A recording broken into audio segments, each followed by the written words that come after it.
Britain's Prime Minister has called for further support from the international community for the opposition in Syria.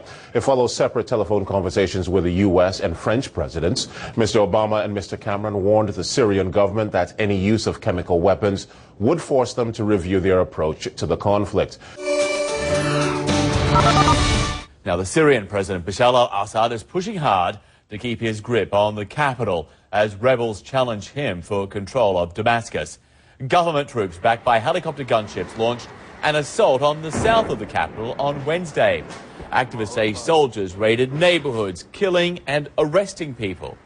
This amateur video shows army tanks on the move. The opposition claims 100 people died in and around Damascus. Another 84 were killed elsewhere.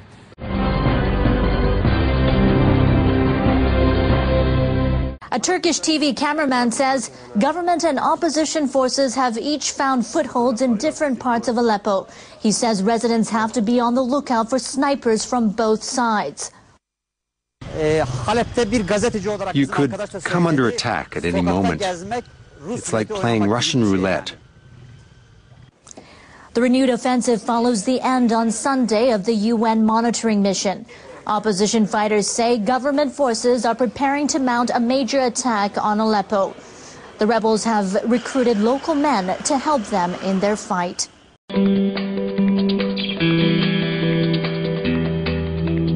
Flight of civilians remains the focus for the UN. The humanitarian situation has worsened since my visit in March. The most urgent and growing needs are for healthcare, shelter, food, water and sanitation. There are serious public health issues in the school buildings that are being used as shelters.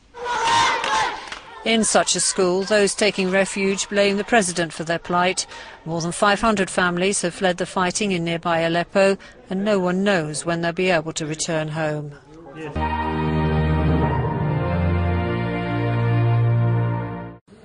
All these people is homeless because shooting and airplanes and bombing from the system Bashar al-Assad. And many are also struggling to feed themselves.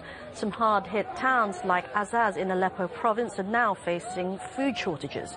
Activists say 80 people were killed here last week when the Syrian army moved to retake the town. This is what Assad wants. He wants to kill the people, to starve the people. There's no bread, no electricity, no water, no diesel, no petrol. There are no more people. They've mostly fled, defeated by the bombardment and the shelling. Syrian state television has shown a demonstration in Aleppo in support of President Bashar al-Assad. Crowds greeted soldiers who'd fought against the opposition. State TV also showed the army displaying weapons they say were seized from rebels who they call terrorists.